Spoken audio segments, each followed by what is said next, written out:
हर हर महादेव, जय श्री राम। आज मैं आप लोगों को गुरु गोरखनाथ का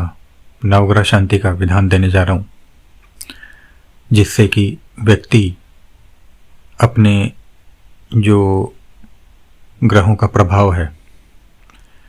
उनको अपने अनुकूल करने की चेष्टा कर सकता है। जिसके भी जो ग्रह हैं, चाहे वो एक हो, एक से अधिक हो, वो उस व्यक्ति को यदि पीड़ा पहुंचा रहे हैं, अर्थात वो उसके अनुकूल नहीं या प्रतिकूल चल रहे हैं, तो वह उनको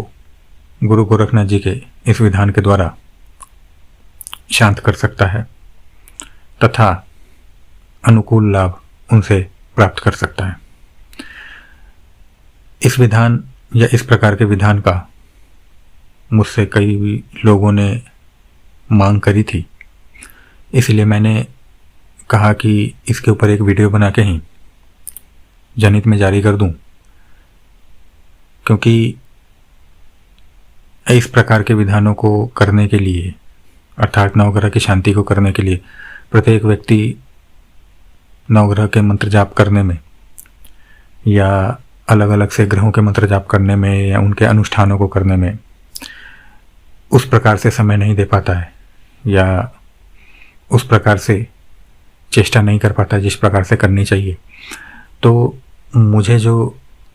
ज्ञान मिला है, जो मुझे ज्ञान दिया गया है, उसमें से मैं आप लोगों को एक ये विधान बता रहा हूँ, जो कि ये विधान कम प्रयोग मात्र ज़्यादा है। ये एक दिवसीय प्रयोग है गुरु गोरखनाथ जी से संबंधित, और ये आप इतना मान के चलिए कि बहुत ही आसान प्रयोग है, और जिसने इसे निष्ठाभाव से कर लिया उसके ग्रहों की बाधा पूर्ण रूप से समाप्त हो जाएगी। आप लोगों को करना क्या है, आप लोगों को इस विधान को सोमवार के दिन ही आप कर सकते हैं।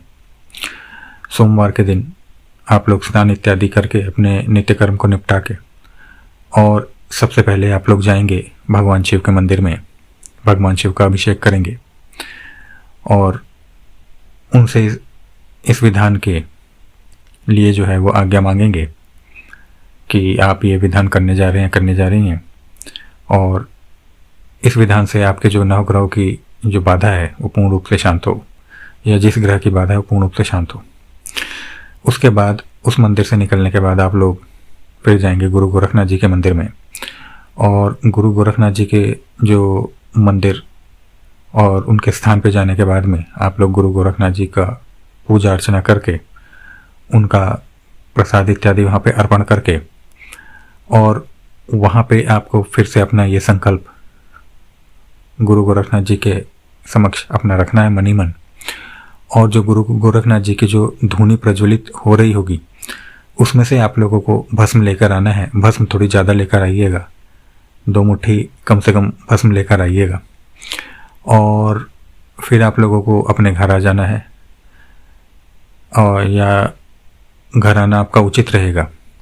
क्योंकि वहाँ पे आप लोग मंदिर परिसर में इस विधान को थोड़ा नहीं कर पाएंगे। हालांकि कार्य तो छोटा सा ही है। इसके बाद में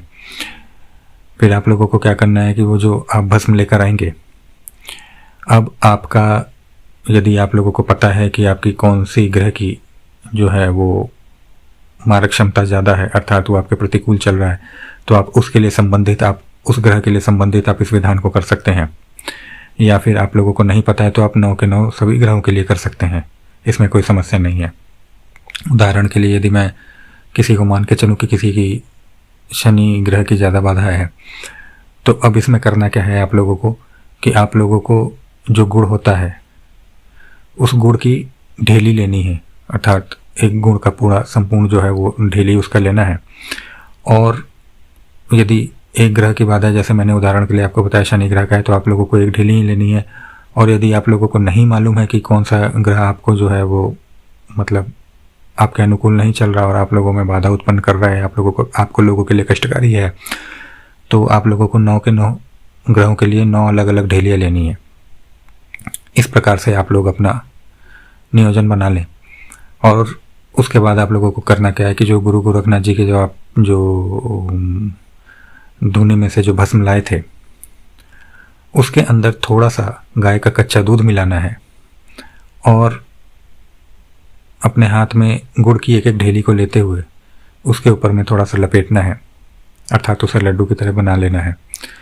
कि वो जो आपकी जो गुड़ की एक ढेली है वो भस्म से जो है वो उसके अंदर, मतलब उसके अंदर उसके ऊपर पूरी तरीके से भस्म लग जाए, गाय के कच्चे दूध से मिली हुई।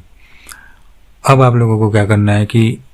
वो एक ढेली हो आपके अनुसार, आप जैसा कर रहे हैं, या 9 की 9 गुड़ की ढेलियाँ हो, वो आप लोगों को ले जाना है, किसी नदी पर ले जाना है और उस नदी में आप लोगों को खड़ा होना है। कमर तक खड़े होने की कोई आवश्यकता नहीं है, आप लोगों के बस पैर पानी से स्पर्श होते रहें, वही पर्याप्त है। और आप लोगों को उत्तरमुखी होकर खड़ा होना है और भगवान सूर्य नारायण को देखते हुए, अर्थात सूर्यदेव को देखते हुए, आप लोगों को वह गुड़ की ढेली, यदि आप एक ले जा रहे हैं तो एक तो आप लोग कर ही लेंगे, नहीं तो 9 ले जा रहे हैं तो गुरु गोरखनाथ जी का जो भी मंत्र होगा जिसका आप जाप करते होंगे या आपने अनुष्ठान किया होगा, यदि नहीं करते हैं तो मैंने जो मंत्र बता रखा है आप उस मंत्र को बोलते हुए, भगवान सूर्य नारायण को देखते हुए और उस ग्रह का नाम लेते हुए एक एक ढेली आप जल में अर्पण कर देंगे। अर्पण करने के बाद में आप लोग पीछे मुड़ के नहीं देखेंगे, वापस अपने घर आ जाएंगे। इतना करने मात्र से आप लोगों का जो है वो या तो 9 ग्रहों की पूरी बाधा शांत हो जाएगी, नहीं तो जिस ग्रह के लिए आपने किया उसकी पूर्ण रूप से बाधा शांत हो जाएगी, वो आपके अनुकूल हो जाएगा। इसमें समय अवधि भी है, कितने समय के लिए, ये 3 से 4 माह के लिए आपका यह जो है प्रयोग ये कार्य करता है। उसके बाद यदि आपको फिर समस्या आती है तो आप फिर से इस विधि को दोहरा सकते हैं, परंतु इतना मान के चलिए कि आपने जिस दिन ये कर लिया उस दिन से उस ग्रह की स्थिति आपके पूर्ण रूप से अनुकूल बन जाएगी। और जैसा मैंने बताया जो समय सारणी है कि 3 से 4 माह के लिए, वो पूर्ण उस समय के अंदर आपको ग्रह कोई भी विपरीत प्रभाव नहीं देगा, अपितु आपके अनुकूल ही प्रभाव देगा। ये प्रयोग अपनाया हुआ है और इसको करा हुआ है। ये अत्यंत ही लाभकारी प्रयोग है। इसमें केवल एक चीज़ की आवश्यकता है, वह है गुरु गोरखनाथ पे श्रद्धा और अटूट श्रद्धा और विश्वास की, इस प्रयोग पे अटूट श्रद्धा और विश्वास की, और मेरे पे विश्वास की। हर हर महादेव, जय श्री राम।